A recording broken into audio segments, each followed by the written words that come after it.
Avant-garde music is music that is considered to be at the forefront of innovation in its field, with the term avant-garde implying a critique of existing aesthetic conventions, rejection of the status quo in favor of unique or original elements, and the idea of deliberately challenging or alienating audiences.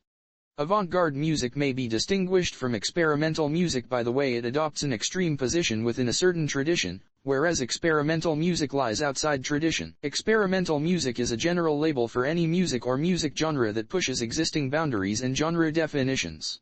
Experimental compositional practice is defined broadly by exploratory sensibilities radically opposed to, and questioning of, institutionalized compositional, performing, and aesthetic conventions in music. Elements of experimental music include indeterminacy, in which the composer introduces the elements of chance or unpredictability with regard to either the composition or its performance. Artists may approach a hybrid of disparate styles or incorporate unorthodox and unique elements. Please excuse any mispronunciations by TTS. The English TTS has trouble with non-English words. But, if you watch Zentraya, you should be fine. As a result of YouTube's rules pertaining to links in descriptions, I will be adding site details to the video. Lo-fi, also typeset as lofi or lo-fi, short for low fidelity, is a music or production quality in which elements usually regarded as imperfections in the context of a recording or performance are present, sometimes as a deliberate stylistic choice. The standards of sound quality, fidelity, and music production have evolved over the decades, meaning that some older examples of lo-fi may not have been originally recognized as such. Lo-fi began to be recognized as a style of popular music in the 1990s, when it became alternately referred to as DIY music, from do-it-yourself. Some subsets of lo-fi music have become popular for their perceived nostalgic and/or relaxing qualities, which originate from the imperfections that define the genre. Traditionally, lo-fi has been characterized by the inclusion of elements normally viewed as undesirable in professional contexts, such as misplayed notes, environmental interference, or phonographic imperfections, degraded audio signals, tape hiss, and so on. Pioneering, influential, or otherwise significant artists include the Beach Boys, Smiley Smile, and Wild Honey, R. Stevie Moore, often called the godfather of home recording, Paul McCartney, Todd Rundgren, Peter Ivers, Jandek, Daniel Johnston, Neutral Milk Hotel, Guided by Voices, Sebadoh, Beck, Pavement, and Ariel Pink. Although lo-fi has been in the cultural lexicon for approximately as long as high fidelity, WFMU disc jockey William Berger is usually credited with popularizing the term in 1986. At various points since the 1980s, lo-fi has been connected with cassette culture, the DIY ethos of punk, primitivism, outsider music, authenticity, slacker, Generation X stereotypes, and cultural nostalgia. The notion of bedroom musicians expanded following the rise of modern digital audio workstations, leading to the invention of the nearly synonymous term bedroom pop. In the late 2000s, lo-fi aesthetics served as the basis of the chillwave and hypnagogic pop music genres. Lo-fi is the opposite of high fidelity, or hi-fi. The perception of lo-fi has been relative to technological advances, and the expectations of music listeners, causing the rhetoric and discourse surrounding the term to shift numerous times throughout its history. Usually spelled as lo-fi, before the 1990s, the term has existed since at least the 1950s, shortly after the acceptance of high fidelity, and its definition evolved continuously between the 1970s and 2000s. In the 1976 edition of the Oxford English Dictionary, lo-fi was added under the definition of sound production less good in quality than hi-fi. Music educator R. Murray Schafer, in the glossary for his 1977 book The Tuning of the World, defined the term as unfavorable signal-to-noise ratio.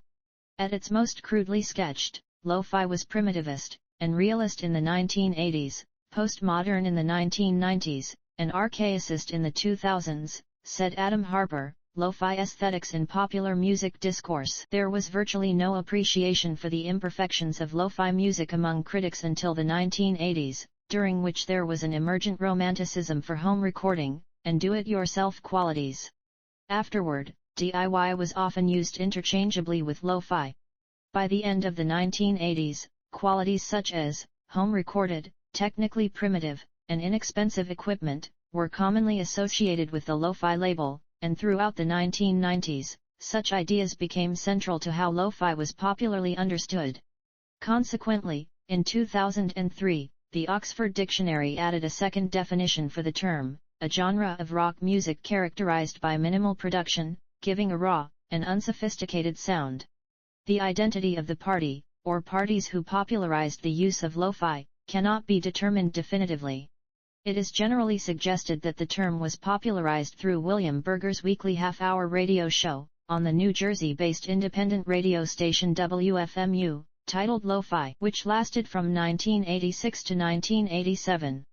The program's contents consisted entirely of contributions solicited via mail, and ran during a 30-minute prime-time evening slot every Friday. In the fall 1986 issue of the WFMU magazine LCD, the program was described as home recordings produced on inexpensive equipment. Technical primitivism coupled with brilliance. A third definition was added to the Oxford Dictionary in 2008: unpolished, amateurish, or technologically unsophisticated, especially as a deliberate aesthetic choice. In 2017, About.com's Anthony Carew argued that the term, lo-fi, had been commonly misused as a synonym for warm, or punchy when it should be reserved for music that sounds like it's recorded onto a broken answering machine. Bedroom pop. The notion of bedroom musicians first emerged in the 21st century following the rise of laptop computers in many forms of popular, or avant-garde music. Since then, there had been an increasing tendency to group all home-recorded music under the umbrella of lo-fi. From these developments came bedroom pop, a loosely defined music genre, referring to artists who record at home, rather than at traditional recording spaces. Bedroom pop has also been invoked to describe a distinct aesthetic. Writing in 2006, Tammy Lagorce of the New York Times identified bedroom pop as blog-like music that tries to make the world a better place through a perfect homemade song. By the 2010s, journalists would indiscriminately apply the term to any music with a fuzzy production quality. Daniel Ray of The Guardian defined the term in 2020 as a genre of home-recorded music with a dreamy, introspective, and intimate sound, and one which spans across indie, pop, R&B, and emo. Janessa Williams of The 45 called bedroom pop almost synonymous with lo-fi, having been traditionally used as a flattering way to dress up homespun demos and slacker aesthetics before being recontextualized in later years as Midwestern emo without the thrashing, SoundCloud rap without the braggadocio. Many of the associated artists have rejected the label. Lo-fi aesthetics are idiosyncrasies associated with the recording process. More specifically, those that are generally viewed in the field of audio engineering as undesirable effects, such as a degraded audio signal, or fluctuations in tape speed. The aesthetic may also extend to substandard, or disaffected musical performances. Recordings deemed unprofessional, or amateurish are usually with respect to performance, or mixing. Musicologist Adam Harper identifies the difference as phonographic and non-phonographic imperfections. He defines the former as elements of a recording that are perceived, or imagined to be perceived, as detrimental to it, and that originate in the specific operation of the recording medium itself. Today, they are usually the first characteristics people think about when the subject of lo-fi is brought up. Recording imperfections may fall loosely into two categories, distortion and noise, in Harper's view, although he acknowledges that definitions of distortion and noise vary and sometimes overlap. The most prominent form of distortion in lo-fi aesthetics is harmonic distortion, which can occur when an audio signal is amplified beyond the dynamic range of a device. However, this effect is not usually considered to be an imperfection. The same process is used for the electric guitar sounds of rock and roll, and since the advent of digital recording, to give a recording a feeling of analog warmth. Distortion that is generated as a byproduct of the recording process. Phonographic distortion is typically avoided in professional contexts. Tape saturation and saturation distortion alternately describe the harmonic distortion that occurs when a tape head approaches its limit of residual magnetization, a common aspect of tape recorder maintenance that is fixed with degaussing tools. Effects include a decrease in high-frequency signals and an increase in noise. Generally, lo-fi recordings are likely to have little, or no frequency information above 10 kHz. Non-phonographic imperfections may involve noises that are generated by the performance, or the environment. Harper acknowledges that the appreciation of distortion and noise is not limited to lo-fi aesthetics, of course, and lo-fi aesthetics does not extend to all appreciations for distortion and noise. The difference lies in the ways in which distortion and noise are understood to be imperfections in lo-fi. He also distinguishes between recording imperfections and sonic imperfections, occur as a result of imperfect sound reproduction or modulation equipment. Hypothetically, at least, lo-fi effects are created during recording and production itself, and perceptibly remain in master recordings that are then identically copied for release. Bruce Bartlett, in his 2013 guide Practical Recording Techniques, states that lo-fi sounds might have a narrow frequency response, a thin, cheap sound, and might include noise such as hiss or record scratches. They could be distorted or wobbly in pitch. He offers the following methods for replicating lo-fi sounds: mixing levels so that they are unbalanced, placing obstructions between a microphone and the sound sources, placing the microphone in an unusual spot, such as in a wastebasket, recording with older, lower quality instruments or equipment, and highlighting spill and sound reflections. 1950s to 1970s. Origins and influential works. DIY music predates written history, but lo-fi as it was understood after the 1990s can be traced to 1950s rock and roll. AllMusic writes that the genre's recordings were made cheaply and quickly, often on substandard equipment. In that sense, the earliest rock and roll records, most of the garage rock of the 60s, and much of the punk rock of the late 70s could be tagged as lo-fi. Released in 1967, the Beach Boys' albums Smiley Smile and Wild Honey were lo-fi albums recorded mostly in Brian Wilson's makeshift home studio. The albums were later referred to as part of Wilson's so-called bedroom tapes. Although Smiley Smile was initially met with confusion and disappointment, appreciation for the album grew after other artists released albums that reflected a similarly flawed and stripped-down quality, including Bob Dylan's John Wesley Harding, and the Beatles' White Album. Pitchfork writer Mark Richardson credited Smiley Smile with inventing the kind of lo-fi bedroom pop that would later propel Sebadoh, Animal Collective, and other characters. Editors at Rolling Stone credited Wild Honey with originating the idea of DIY pop. In the early 1970s, there were a few other major recording artists who released music recorded with portable multi-tracking equipment. Examples included Paul McCartney and Todd Rundgren. Produced shortly after the Beatles' breakup, the home-recorded solo release McCartney was among the best-selling albums of 1970, but was critically panned. In 2005, after an interviewer suggested that it was possibly one of the first big lo-fi records of its day, McCartney commented that it was interesting that younger fans were looking back at something like that with some kind of respect, before adding that the album's sort of hippie simplicity kind of resonates at this point in time, somehow. Something/anything was recorded almost entirely by Rundgren alone. The album included many of his best-known songs, as well as a spoken-word track in which he teaches the listener about recording flaws for an egg hunt-type game he calls Sounds of the Studio. He used the money gained from the album's success to build a personal recording studio in New York, where he recorded the less successful 1973 follow-up A Wizard, a True Star. Musicologist Daniel Harrison compared the Beach Boys' late 1960s albums to Wizard, a record which mimics aspects of Brian's compositional style in its abrupt transitions, mixture of various pop styles, and unusual production effects. The commercial failure of the Beach Boys' experiments was hardly motivation for imitation. In 2018, Pitchfork's Sam Sodskin noted that the fingerprints of Wizard remain evident on bedroom auteurs to this day. Among other notable examples, writers of The Wire credit Skip Spence's Or as a progenitor of both the loner/stoner and lo-fi movements, adding that the album would not find a real audience for decades. Record collectors Jamie Atkins wrote in 2018 that many lo-fi acts would be indebted to the reverb-saturated sound of the Beach Boys' 1970 song All I Wanna Do. Pitchfork writer Madison Bloom crowned Peter Ivers, a 1970s Los Angeles musician, as the weirdo king of bedroom pop, decades before the genre existed. In 2016, Billboard writer Joe Lynch described David Bowie's Hunky Dory, 1971, as pretty much the blueprint for every lo-fi indie pop album of the last 25 years, citing Ariel Pink as a descendant.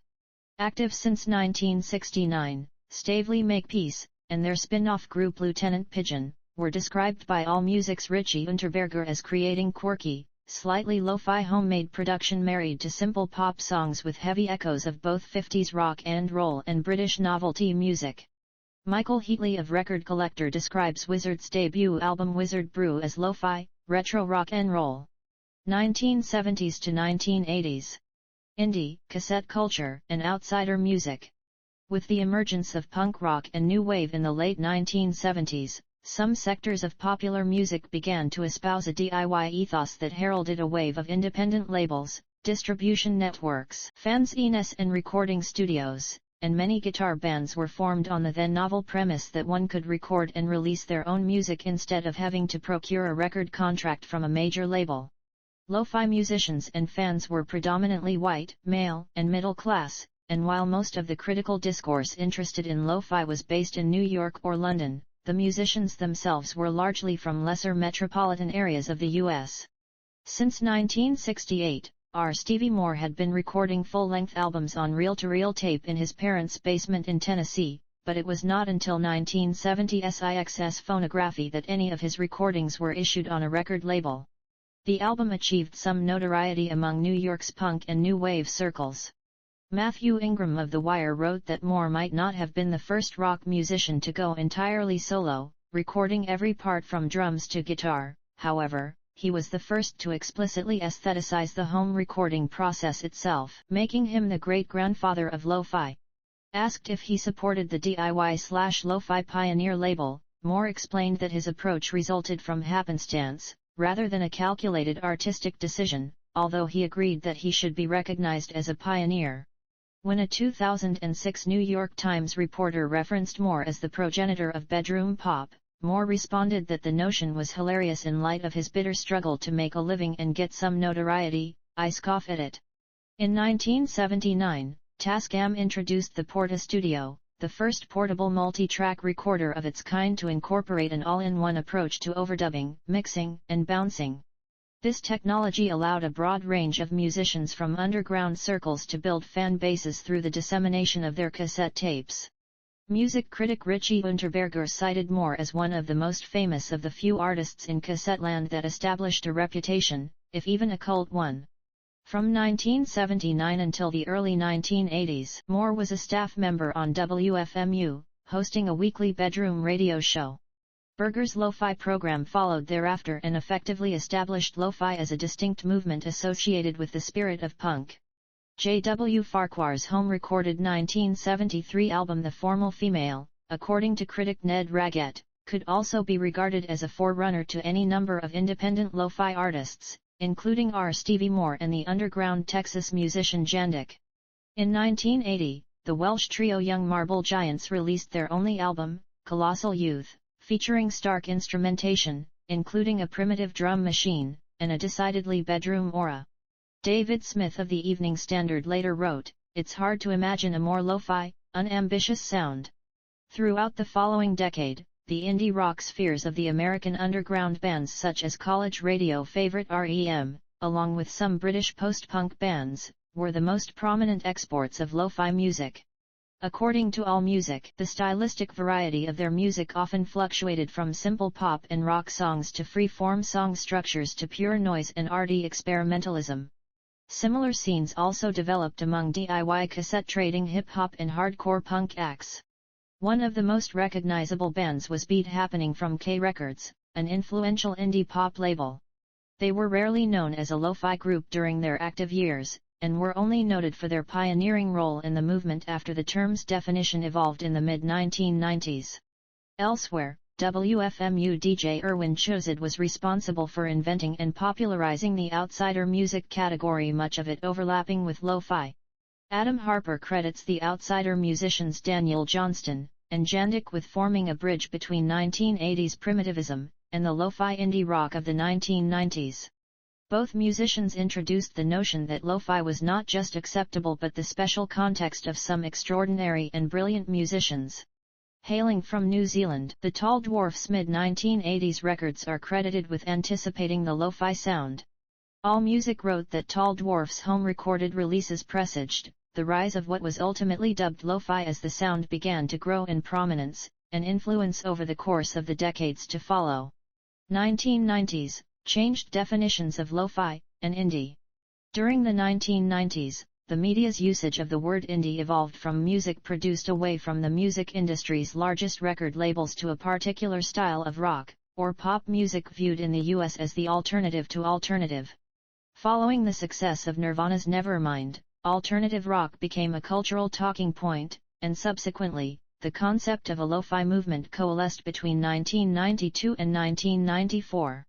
Centered on artists such as Guided by Voices, Sebadoh, Beck, and Pavement, most of the writing about alternative and lo-fi aligned it with Generation X, and slacker stereotypes that originated from Douglas Coupland's novel Generation X and Richard Linklater's film Slacker, which led to the genre being called slacker rock. Some of the delineation between grunge and lo-fi came with respect to the music's authenticity. Even though Nirvana frontman Kurt Cobain was well known for being fond of Johnston, K Records, and the Shags, there was a faction of indie rock that viewed grunge as a sell-out genre, believing that the imperfections of lo-fi was what gave the music its authenticity. In April 1993, the term lo-fi gained mainstream currency after it was featured as a headline in the New York Times. The most widely read article was published by the same paper in August 1994 with the headline, "Lo-fi rockers opt for raw over slick." In contrast to a similar story ran in the paper 7 years earlier, which never deployed lo-fi in the context of an unprofessional recording, writer Matt Dale conflated lo-fi with DIY, and a rough sound quality.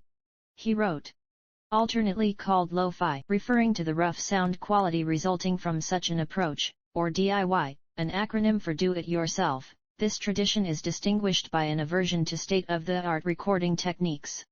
In a world of sterile, digitally recorded top 40, lo-fi elucidates the raw seams of the artistic process.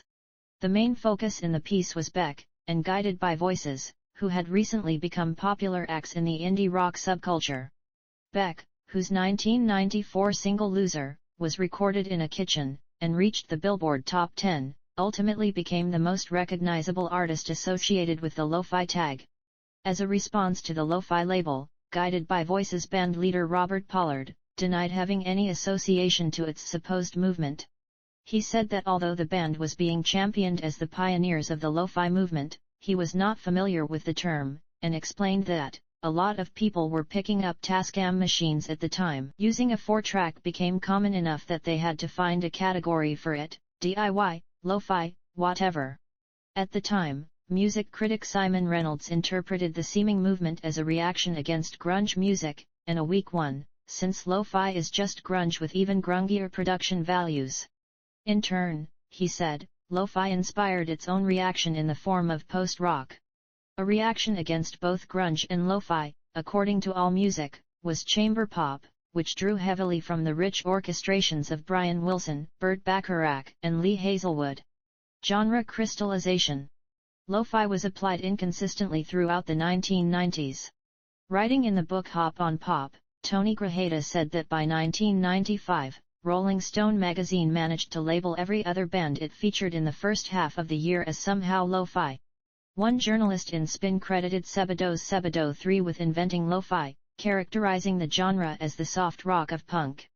Additionally, virtually every journalist referenced an increasing media coverage of lo-fi music while failing to acknowledge themselves as contributors to the trend. Several books were published that helped to canonize lo-fi acts, usually by comparing them favorably to older musicians. For example, Rolling Stone's Alt-Rock A-Rama contained a chapter titled, The Lo-Fi Top 10, which mentioned Hassel Adkins, The Velvet Underground, Half Japanese, Billy Childish, Beat Happening, Royal Trux, Sebadoh, Liz Phair, Guided by Voices, Daniel Johnston, Beck, and Pavement. Richie Unterberger's Unknown Legends of Rock and Roll, Psychedelic Unknowns, Mad Geniuses, Punk Pioneers, Lo-Fi Mavericks and more, and the community of like-minded critics, and fans surrounding him, were especially pivotal in establishing modern notions of the lo-fi aesthetic. According to Adam Harper, in short, Unknown Legends bridges the interests of the 1980s, and the cassette culture generation, and those of the 2000s, providing an early sketch, a portent, perhaps of 2000s movements like hauntology, and hypnagogic pop. The lo-fi tag also extended to acts such as the Mountain Goats, Nothing Painted Blue, Chris Knox, Alistair Galbraith, and Lou Barlow. Other significant artists often aligned with 1990s lo-fi, Harper wrote, such as Ween, The Grifters, Silver Jews, Liz Phair, Smog, Superchunk, Portastatic, and Royal Trooks have been largely omitted owing either to the comparative paucity of their reception, or to its lesser relevance to lo-fi aesthetics. From the late 1990s to 2000s, lo-fi was absorbed into regular indie discourse, where it mostly lost its connotations as an indie rock subcategory evoking the slacker generation, looseness, or self-consciousness. Pitchfork and The Wire became the leading publications on music, while blogs and smaller websites took on the role previously occupied by fanzines. 2000s, 2010s, hypnagogic pop and chill wave. Ariel Pink performing in 2010. The rise of modern digital audio workstations dissolved a theoretical technological division between professional and non-professional artists. Many of the prominent lo-fi acts of the 1990s adapted their sound to more professional standards, and bedroom musicians began looking toward vintage equipment as a way to achieve an authentic lo-fi aesthetic, mirroring a similar trend in the 1990s concerning the revival of 1960s space-age pop and analog synthesizers.